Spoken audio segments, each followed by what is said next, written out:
ఇంగ్లీష్‌ని మనం కొన్ని టెక్నిక్స్ రూపంలో నేర్చుకోవచ్చు. ఒక్కో టెక్నిక్ ఎక్స్‌ప్లెయిన్ చేస్తాను. ఇది టెక్నిక్ నెంబర్ 1. ప్రెజెంట్‌లో యామ్, ఈజ్, ఆర్ వీటిని ఎలా వాడాలని.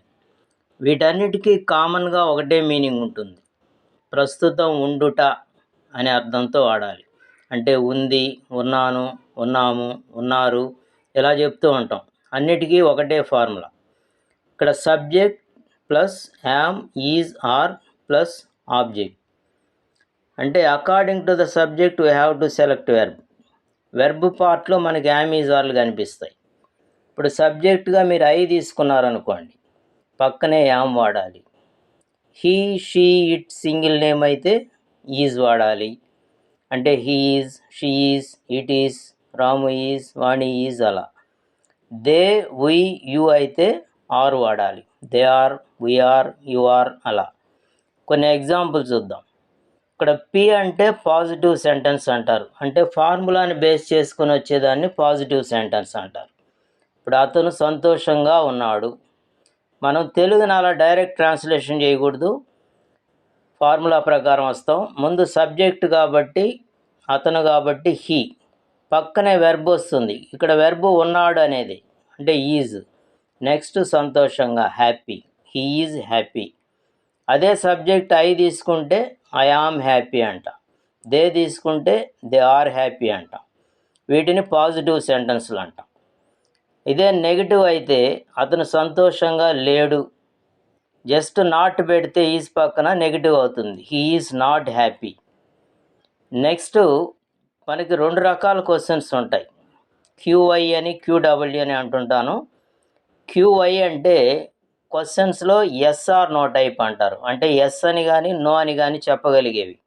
ఇప్పుడు అతను సంతోషంగా ఉన్నాడా, సో ఉన్నాడు అంటాం, లేడు అంటాం, ఎస్ అంటాం, నో అంటాం. అది ఎలా వస్తుందంటే మనం ఫస్ట్ సెంటెన్స్ హీ ఈజ్ హ్యాపీలో హీ ఈజ్ని అటు ఇటు తారుమారు చేసాం అనుకోండి, మనకి అది క్వశ్చన్ అయిపోతుంది. Is he happy? మనం తెలుగులో చివరిలో మారుస్తాం ఉన్నాడా అని, కానీ ఇంగ్లీష్లో ఫస్ట్ 2 వర్డ్స్ మారుస్తాం. Is he happy? దీనికి మనం ఎస్ అని కానీ నో అని కానీ ఆన్సర్ ఇవ్వచ్చు.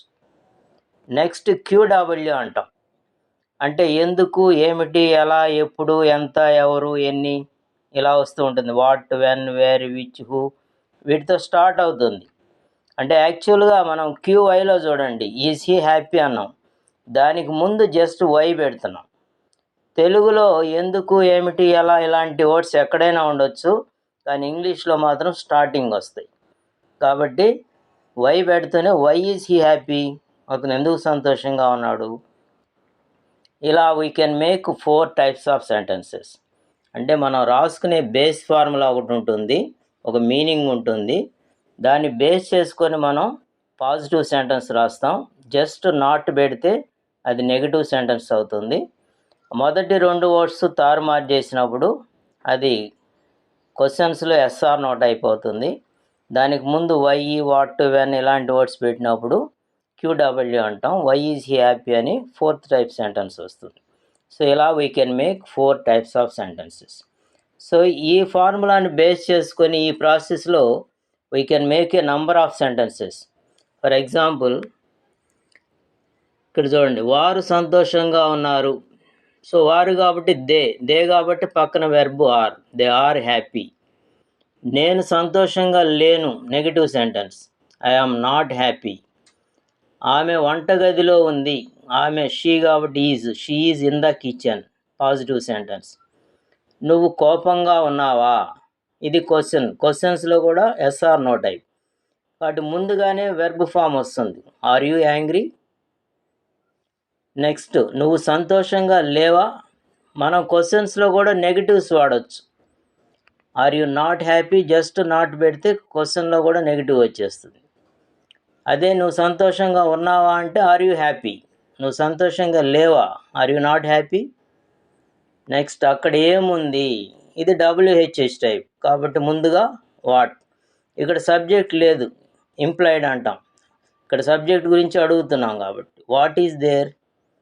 మీ నాన్నగారు ఏం పని చేస్తారు, వాట్ ఈజ్ యువర్ ఫాదర్. అంటే what is your father job, what is your father's work ఇలా అడగడంతో పాటు వాట్ ఈజ్ యువర్ ఫాదర్ అన్నా కూడా మీ నాన్నగారు ఏం పని చేస్తారు అని. ఈ పెన్ నాది, దిస్ పెన్ ఈజ్ మైన్, లేదా దిస్ ఈజ్ మై పెన్. అక్కడ ఎంతమంది విద్యార్థులు ఉన్నారు, how many students are there. ఇక్కడ నీళ్లు లేవు, there is no water here. ఇక్కడ దేర్ అనేది డమ్మీ సబ్జెక్ట్ అంటాం. ఇలా దేర్ని స్టార్టింగ్లో వాడినప్పుడు దీనికి అర్థం ఉండదు. ఇక్కడ హియర్ అనే దానికి అర్థం, there is no water here అంటే వాటర్ ఈజ్ నాట్ హియర్ అని అర్థం.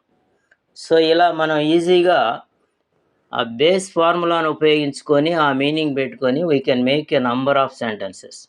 So this is technique number 1. ఇలా మొత్తం ఒక 40 టెక్నిక్స్ వరకు ఇంగ్లీష్లో రావడం జరుగుతుంది.